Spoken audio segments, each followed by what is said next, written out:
At exactly 9:41 a.m., copper futures surged 14% in under 6 minutes. There was no earthquake in Chile, no labor strikes, no supply shock, just one offhand remark from President Trump: "We're doing copper 50%. Within the hour, prices shattered every chart on the COMEX, hitting a record $5.68 per pound. There was no new bill, no Treasury announcement, just a microphone and a market in free fall. Last year, the U.S. imported $17 billion worth of copper. This metal powers everything: electric grids, EVs, chip fabs, aircraft, wind turbines. It's not just a commodity. It's the bloodstream of modern industry. And 40% of America's copper comes from abroad, mostly Chile and Mexico. So when Trump declared a 50% tariff on all imports, the market didn't wait for clarification. Futures traders instantly grasped the contradiction.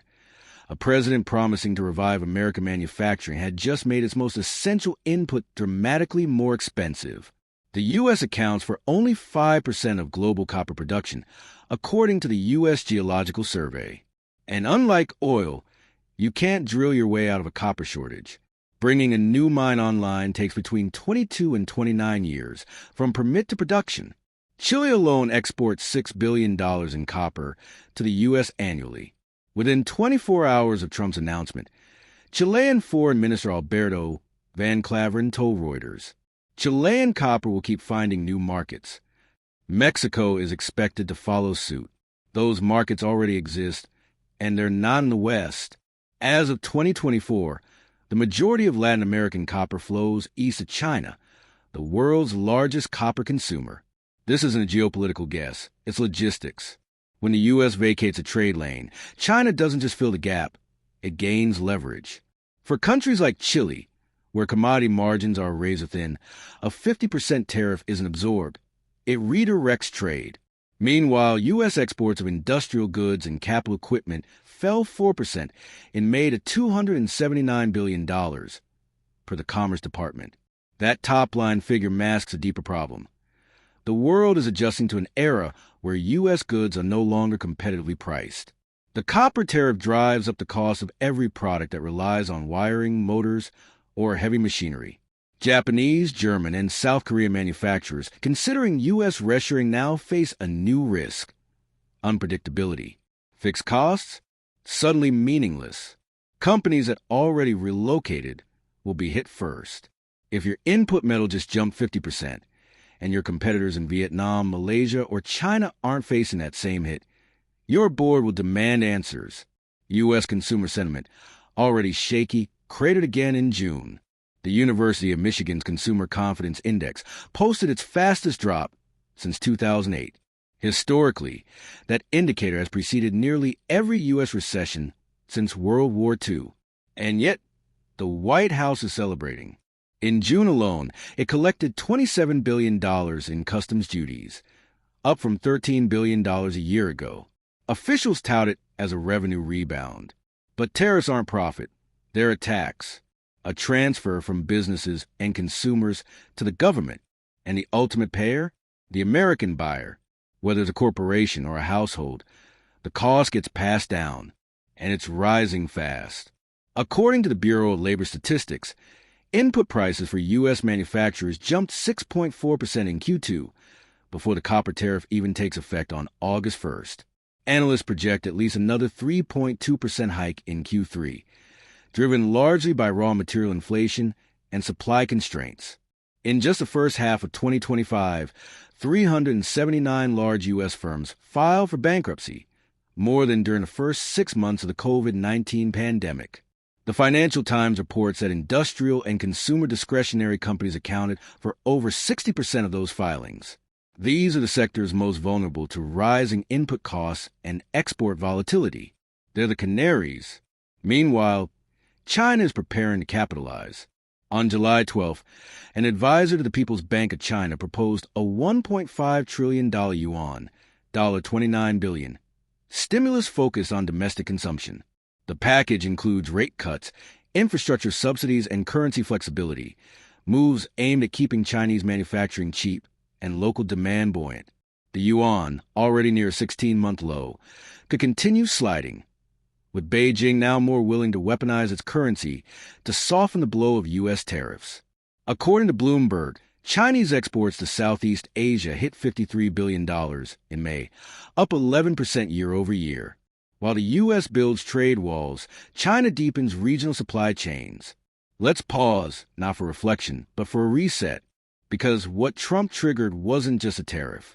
It was a lever, and on the other end of that lever isn't China. It's Jerome Powell. Ironically, Trump has publicly called for Powell's resignation over Fed building renovations. But this isn't about optics. This is about policy. And now, Powell must navigate a supply shock, rising inflation, and collapsing sentiment, all triggered not by war, not by a pandemic, but by a podium and a sentence. The subtext is clearer than ever. Trump wants interest rates slashed, and Powell won't budge. The real battle isn't between the U.S. and China.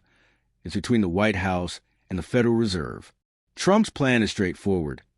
Pressure Powell out, install a loyal successor, and drive rates down to 1%. This isn't speculation. It's what he told Fox Business. We should be 3 points lower, he said, calling for near-zero rates in a high-inflation economy. Deutsche Bank's George Saravelos warns this would trigger an immediate risk premium on U.S. assets. The dollar could drop 3 to 4% on a trade-weighted basis in a single day. Treasuries could sell off by 40 basis points. That's not just market volatility. It's a signal of lost confidence in the Fed's independence. And that independence is the bedrock of the dollar's credibility. Undermining it invites systemic risk. ING analysts note that removing Powell could steepen the yield curve and spark an exodus from long-dated U.S. bonds. In global markets, the perception of central bank autonomy directly shapes investor appetite. And there's more at stake. If Powell is removed, U.S. swap lines with other central banks may face scrutiny, threatening liquidity in euro-dollar markets, emerging economies, and sovereign bond pricing across the globe. Back in Washington, the administration is mailing new tariff notices, this time to allies. The latest target? Pharmaceuticals. A 200% tariff on imported drugs is under national security review. Australia's Treasurer, Jim Chalmers, called the move very concerning. CSL, one of the largest drug exporters to the U.S., warned of major revenue losses. And here lies another contradiction.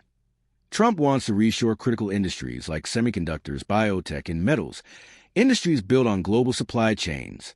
You can't slap a 200% tariff on insulin and expect stable prices or reliable access. Rising domestic costs push foreign demand away. In fact, U.S. exports to Latin America dropped 5.7% last month. Exports to the EU fell 3.4%. While the U.S. builds barriers, China is offering bridges through Belt and Road 2.0, funding infrastructure across Southeast Asia, often paid for in yuan or commodities. This is the long game. The copper tariff is just one front. Pharma is another.